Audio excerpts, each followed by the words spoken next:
10 ዓመት 15 ዓመት የሰው ፊት እያያት ሌት ተቀን ሰርታ ባዶ እጅ መቅረት፣ ወደ ኢትዮጵያ ስትገባ ሻንጣ ብቻ ይዛ የምትገባ እጅግ በጣም ያማል አይደል?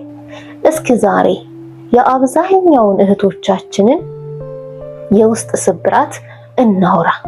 ብዙ ዓመት አረብ ሀገር ለፍታ ደክማ ሰርታ ሀገር ቤት ስትሄድ ግን ባዶ እጇን ትቀራለች። ለምንድን ነው? ምክንያቱ ምንድን ነው?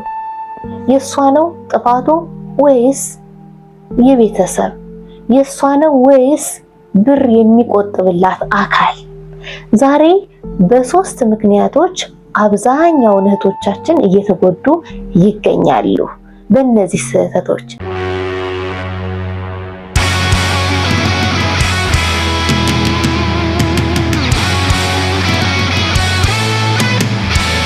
የመጀመሪያው ብር የሚቆጥብልሽ አካል አለማወቅሽ ባዶ እጅሽን እንድትቀሪ ያደርግሻል። ያ ማለት ምን ማለት ነው? አንቺ በአብዛኛው አረብ ሀገር ያለን ልጆች ብር የሚቆጥብልን የሚይዝልን ቤተሰብ፣ ደህና ቤተሰብ ያስፈልገናል። ካልሆነ ደግሞ በራሳችን ማድረግ ነው። ስለዚህ የሚቆጥብልሽ አካል ማን ነው ብለሽ ማወቅ መቻል አለብሽ። ምክንያቱም ያ ብር የሚያስቀምጥልሽ ወይም አስቀምጥልኝ ብለሽ የምትልኪለት አካል ራሱን ያልቻለ ከሆነ ለራሱ ቁጠባ ማያቅ ከሆነ ያንቺን ብር እንዴት ሊቆጥብልሽ ይችላል? ስለዚህ ውዴ ማየትና ማስተዋል ይኖርብሻል። ካልሆነ ባዶ እጅሽን እንድትቀሪ የሚያደርግበት ምክንያት ይሄ ነው። በአንድም በሌላ ገንዘቡ ይጠፋና ገንዘቤን ብለሽ ስትጠይቂ በቂ ምክንያት ያቀርብልሻል። ገንዘቡ እንዴት እንደጠፋ ወዴት እንደሄደ በቂ ምክንያት ያቀርብልሻል ውዴ። ስለዚህ ገንዘብሽ ምን ይቀራል ማለት ነው። በቂ ምክንያት ማለት ምን ማለት ነው? ገንዘቡ እንዴት እንደወጣ ምን እንዳደረገበት በደንብ ያብራራልሻል። ያ ማብራሪያሽ ግን ለአንቺ ህይወት ለውጥ አይሆንሽም። ስለዚህ የምትቆጥሪበትን ሰው መምረጥ ማወቅ ይኖርብሻል ብዬ አስባለሁ። ያ ሰው ቁጠባ ያውቃል ወይ? በመጀመሪያ ራሱን እያስተዳደረ ነው ወይ? ራሱን እየመራ ነው ወይ ማለት አለብሽ። ለምን እንዳልኩሽ ለራሱ ማይቆጥብ ከሆነ ለአንቺ ሊቆጥብልሽ አይችልም። ለራሱ ማያውቅ ሰው ሲጀመር ለአንቺ ሊሆንሽ አይችልም። ለአንቺን ገንዘብ ሊቆጥብልሽ አይችልም። እርግጠኛ ነኝ ነግርሽ። ስለዚህ ሁል ጊዜ የሚቆጥብልሽን አካል አለማወቃችን ባዶ እጃችን እንድንቀር ያደርጋል ማለት ነው። ሁለተኛው ደግሞ የቀን ወጪን መሸፈን። የቀን ወጪን ስል ምናልባት የቀን ወጪ በሁለት ሊገለጽ ይችላል። ያ ማለት ነው የቀን ወጪ ከእጅ ወደ አፍ የዕለት ጉርሳቸው ወይም ደግሞ መሰረታዊ ነገር ሊኖር ይችላል። በሌላ ደግሞ መሰረታዊ ያልሆነ ነገር የቀን ወጪ መሸፈኝ ከሆነ ገንዘብሽ በአንድም በሌላ ያለምንም ጥቅም እያጠፋሽው እያወደምሽው ነው። አረብ ሀገር ስትኖሪ አንቺ ብዙ ጊዜ ምንም ነገር አትጠቀሚ። በአብዛኛው ከዩኒፎርም ውጪ ምንም ስለማትለብሽ ለአንቺ ምንም የምታወጪው ነገር የለሽም። ነገር ግን ቤተሰብ አገር ቤት ያለ ሰው ለካርድ በዓል በየጊዜው እግዚአብሔር ይመስገን ኢትዮጵያ በዓል ነፍ ነው። ስለዚህ በዓል በመጣ ቁጥር ዛሬ እኮ ፋሲካ ነው፣ ዛሬ እኮ አዲስ ዓመት ነው እያለ በየበዓላቱ አዳዲስ ልብስ መቀየር፣ አዳዲስ ጫማ መቀየር የሚፈልግ ቤተሰብ ሊኖርሽ ይችል ይሆናል። ወይም ደግሞ ወዳጅሽ ወይኔ ያልሽው ሰው ሊኖር ይችላል። በዛን ጊዜ አላስፈላጊ ወጪ ማውጣት የለብሽም። ለምን መሰለሽ? ምናልባት 5000 10000 ሊበቃው ይችል ይሆናል ለዛ ልጅ ለጥምቀት ወይም ደግሞ ለአንድ በዓል። ነገር ግን እሰቢው በየበዓላቱ እንደዛ ስታወጪ ወይ ደግሞ በየአመቱም ሊሆን ይችላል። ይህ አላስፈላጊ ወጪ ነው። ያንቺን ብር ግን ያንቺ ብር አይደለም፣ በነገርሽ ላይ እድሜሽን ነው የምትገብሪው። ታውቂያለሽ አይደለ? ስለዚህ የቀን ወጪን አላስፈላጊ የቀን ወጪን ለቤተሰብ ከበር ስታደርጊ እድሜሽን በዛው እየገበርሽ ነው። ስለዚህ ባዶ እጅሽን እንድትቀሪ የሚያደርግበት ሁለተኛው ምክንያት አላስፈላጊ የቀን ወጪን የቤተሰብ የቀን ወጪን መሸፈን፣ ይሄ ባዶ እጅሽን እንድትቀሪ ያደርግሻል። ነገር ግን አስፈላጊ መሰረታዊ ነገሮችን ቆጥቢ ይቅርባቸው እያልኩሽ አይደለም። ምናልባት በአንቺ ስር የሚኖር ሰው ይኖራል። አንቺ ካላክሽለት ሁሉ ነገር ቀጥ የሚልበት ሰው ሊኖር ይችላል። አንቺ የምታስተዳድሪው አንቺ የምታስተዳድሪው ሰው ግን እንደዛ አድርጊ እያልኩሽ አይደለም። መሰረታዊ ነገሩን ማሟላት አለብሽ በአንቺ እስከኖረ ድረስ ተረዳሽ። ግን አላስፈላጊ ወጪ ግን ማውጣት የለብሽ። ሶስተኛው ያለቅድ መኖርሽ ገንዘብሽን እንድትጨርሽ ያደርግሻል። ምንም ነገር ባዶ እጅሽ እንድትቀሪ ያደርግሻል። ለምን በይ አብዛኛውን ጊዜ 10 ዓመት ኖራ አረብ ሀገር 15 ዓመት ኖራ እንዴት አልተለወጠች እንዴት የሆነ ነገር አትይዝም ይሉሽ ይሆናል አይደለም። ነገር ግን እቅድ አልባ መኖርሽ ምክንያት ነው። ይሄ እቅድ አልባ መኖርሽ ውጤቱ ነው። እንዴት በይኝ። ምክንያቱም እቅድ ለምሳሌ ኖሮሽ 3 ዓመት ብቻ ነው መሰራ ብለሽ 3 ዓመት ካቀድሽ 3 ዓመት መሰሪያትን ገንዘብ በደንብ ሴቭ ታደርጊያለሽ። ማንም ቢጠይቅሽ እንደው ቅንጣት ታህል አትሰጭም ለሰው። ለምን መሰለሽ? ከ3 ዓመት ውጪ መስራት አትፈልጊም። ልክ 3 ዓመትሽ ሲያልቅ ገብተሽ የሆነ ነገር መጀመር ትፈልጊያለሽ፣ ኢንቨስት ማድረግ ትፈልጊያለሽ አይደለ? ስለዚህ ገንዘብሽን ለማንም አታወጭም፣ ግዴታሽ ነው። ነገር ግን እቅድ አልባ ዝም ብለሽ ምትኖሪ ከሆነ ማንም ሰው መጥቶ ቸገረኝ ባለሽ ቁጥር ወስጥሽ አይችልም። መቼ እንደምትገቢ አታውቂም። ገንዘብሽም ደግሞ በዛው ልክ ኔክስት ይር ሰርቼ እሞላዋለሁ፣ በዛኛው ቀጣይ ሰርቼ ራሴን እሞላለሁ እያልሽ ለቸገረው ሰው ስትሰጪ ትኖሪያለሽ። ተረዳሽኝ? ያለ እቅድ መኖርሽ ገንዘብሽ በሌላ በተዘዋዋሪ ገንዘብሽን እያስጠፋው ነው። ይሄን ልብ በይ። ከራሳችሁ እስኪ ራሳችሁን ጠይቁትና ራሳችሁን ፈትሹት። የምሬን ነው የምላችሁ።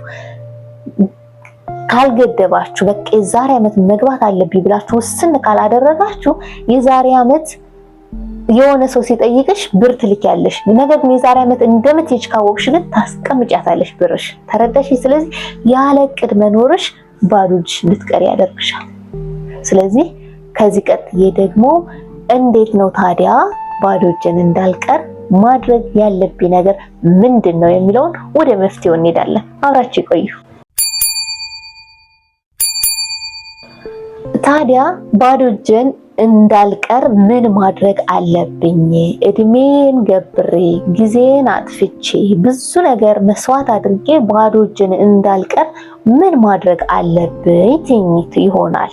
ስለዚህ ባዶ እጃችንን እንዳንቀር ማድረግ ያለብን ነገር አንደኛውና ማድረግ አለብን ብዬ እኔ የማስበው ገንዘባችሁን በራሳችሁ ስር ማድረግ፣ ቁጠባችሁን በእናንተ ማድረግ አለባችሁ። ተረዳችሁኝ? ይህ አንደኛው መፍትሄ ነው። ባዶ እጅ ላለመቅረት በራስሽ አካውንት ማድረግ ነው። አለቀ። ይሄ ትልቁ መፍትሄ ነው ብዬ ስለማስብ ለራሴ። ሁለተኛው ደግሞ ቤተሰብ ስትረጂ በእቅድ ይሁን። ያለ እቅድ አንዳችም ነገር አታውጭ። በፍጹም የፈለገ ተአምር ይፈጠር ያለ እቅድ ቤተሰብን አለመርዳት። እቅድ ካለሽ ምን እንደምታወጭ፣ መቼ እንደምታወጭ፣ እንዴት እንደምትረጃቸው ታውቂያለሽ። ስለዚህ ቤተሰብ ስትረጂ በእቅድ የመርዳቱ ልምድ አዳብሪ። ሶስተኛውና የመጨረሻው ማድረግ ያለብሽና ባዶ እጅሽን እንዳትቀሪ መተግበር ያለብሽ ነገር እቅድ ይኖርሽ። በቃ እኔ እንደው እንድታደርጉት የምፈልግ ነገር እቅድ ነው። እንዳልኳችሁ ነው። እቅድ ሲኖራችሁ ከብዙ ነገር ትቆጠባላችሁ። በጣም ከብዙ ነገር የምሬን ነው የምላችሁ። ምክንያቱም ያች እቅድ አለች። ያችን እቅድ ለማሳካት ነው የምትሮጡ። ያችን እቅድ ለማሳካት ደግሞ ምንም ነገር ብትባሉ በፍጹም መስሚያችሁ ጥጥ ነው። ለምን ባዶ እጃችሁ መግባት አትፈልጉም አይደለም? ማንም አይፈልግም ሲጀመር። እንደምታውቁት ማንም አረብ ሀገር ያለች ሴት አላማዋ ሌላ ስለሆነ ባዶ እጇ የምትገባ ሴት አለች ብዬ ትፈልጋለች ብዬ የማስባት ሴት የለችም። ምክንያቱም አላማዋ የሆነ ነገር ይዛ መግባት ነው አይደለ? ስለዚህ የሆነ ነገር ይዛ መግባት የምትፈልግ ሴት ደግሞ በእቅድ መመራት አለባት። የዛሬ 5 ዓመት ካለች የዛሬ 5 ዓመት፣ የዛሬ 4 ዓመት ካለች ኢቭን ኢፍ እንደዛ አመታችሁን ራሱ ስትገድቡ ያኔ እኔ የምፈልገው ስራ ምን ላይ ሊደርስ ይችል ይሆናል። የምሬን ነው የምላችሁ። ቤት መግዛት ከፈለጋችሁ ወይም ደግሞ መሬት መግዛት ከፈለጋችሁ የዛሬ 4 ዓመት ብዬ ከሆነ የዛሬ 4 ዓመት ያ የምፈልገው ቤት ወይም ደግሞ የምፈልገው ነገር ምን ላይ ሊደርስ ይችላል አብራችሁ እሳቤ ውስጥ ማስገባት አለባችሁ። ለምን መሰላችሁ? እንደዛ ስታደርጉ ገንዘባችሁን እንዴት ማውጣት እንዴት መቆጠብ እንዳለባችሁ በዛው ይገባቸዋል። ስለዚህ በእቅድ መኖርን ልመዱ እንዳልኳቸው ነው። ሁልጊዜ አመቱን ከገደባችሁ ገንዘባችሁን እንደፈለጋችሁ አታወጡም። በዛው ምን እንደሚያስፈልጋችሁ የዛሬ አመት እኮ እንደዚህ ላደርግ ነው አይደለ? አዎ። ስለዚህ ለዚህ ምንድን ነው የሚያስፈልገኝ እንዴ? እንደውም ሌላ ተጨማሪ ገቢ ማግኛ መንገድ ነው የምትፈልጉ እንኳን የምትሰሩትን ልታባክኑ። የምሬን ነው። እቅድ ካላችሁ በፕሮግራም ትመሩ ከሆነ እንኳን የወር ደሞዛችሁን ልታጠፉ ነውና ሌላ ገንዘብ ማግኛ መንገድ ትሯሯጣላችሁ ለመስራት፣ ሌላ ተጨማሪ ስራ ለመስራት ትሯሯጣላችሁ። ያም የሆነበት ምክንያት ምንድነው? እቅድ አለኝ። ያን እቅድ ለማሳካት ደግሞ የምርም ምሰራው ስራ ያዋጣኛል። ተረዳችሁኝ? ያ ስትሆኑ እድሜያችሁን ያላግባብ አይባክንም። ጊዜያችሁን እድሜያችሁን በአግባቡ እንድትጠቀሙ ያደርጋቸዋል ማለት ነው። ስለዚህ ሁልጊዜ እንዳልኳችሁ እነዚህ 3 ነገሮች ብትጠቀሙ በራሳችሁ አካውንት ማስቀመጥን፣ ቤተሰብ በእቅድ መምራትንና እቅድ ለስራችሁ ለምትሰሩት ለማዳም ቤት ስራችሁ እቅድ ሊኖራችሁ ይገባል። ገደብ ሊኖረው ይገባል። ገደብ ከሌለው በቃ ሁልጊዜ እንደሰራችሁ ነው የምትኖሩ። እርግጠኛ ሆኜ ነው የምነግራችሁ። ስለዚህ ሁልጊዜ በእቅድ ተመሩ እላችኋለሁ። ማንም ሴት ባዶ እጇን መግባት አትፈልግም። ሴት ምለው ያው እንግዲህ ብዙ ጊዜ ማዳም ቤት ያለን ልጆች ስለምንጎዳ ነውና በአጠቃላይ ግን አረብ ሀገር በተለይ ያለን ወንድም ሴትም ሁልጊዜ ምን ማድረግ አለብን? ባዶ እጃችንን ላለመግባት ማድረግ ያለብንን ነገር ካሁኑ ማድረግ አለብን። ስለዚህ አብዛኛውን ጊዜ የምመክራችሁ ደግሞ አንድ ሰው እየኖረው ያለውን ነገር በትክክል ሲያስረዳችሁና ያለፈውን መንገድ ያለፈውን ቻሌንጅ ሲያስረዳችሁ ቆም ብላችሁ ማስተዋል፣ ቆም ብላችሁ ማየት። ለምን መሰላችሁ? አብዛኛውን ጊዜ እንዳልኳችሁ ሁልጊዜ ምለዋለሁ አረብ ሀገር የምንኖር ሰዎች ምናልባት በራሳቸው የሚኖሩ አሉ፣ ራሳቸውን ችለው የሚኖሩ አሉ። እነሱን ሳይሆን በማዳም ቤቱ ነው የምንሰራ በኮንትራት የመጣን ልጆች በብዛት የሚገጥመን ቻሌንጅ ተመሳሳይ ነው። በየትኛውም ቦታ ተመሳሳይ ነው። ስለዚህ ያን ቻሌንጅ ለማለፍ ደግሞ ከአንዲት እህቴ ብማር ያን ቻሌንጅ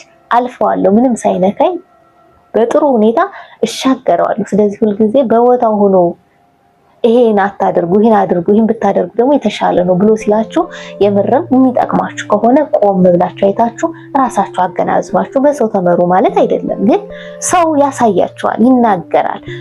በዛ መሰረት ግን ለኔ የሚጠቅመኝን ነገር ቲክ አድርጌ መርጬ እተገብራለሁ ሁልጊዜ። ስለዚህ እናንተ ሰው በቦታው ሆኖ ሲነግራችሁ ቆም ብላችሁ ማየት፣ ከእናንተ ጋር የሚሄድ ከሆነ ሐሳቡ ደግሞ ወደ ተግባር ማውረድ። ሰላማችሁ ይብዛልኝ። በቀጣይ ቪዲዮ እንገናኝ። አስተያየታችሁን ኮሜንት ላይ ጻፉልኝ።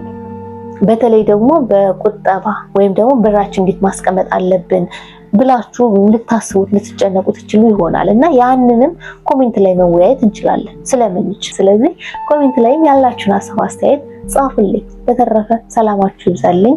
እግዚአብሔር አምላክ ለሀገራችን ያብቃ። ሰላም ሁኑ።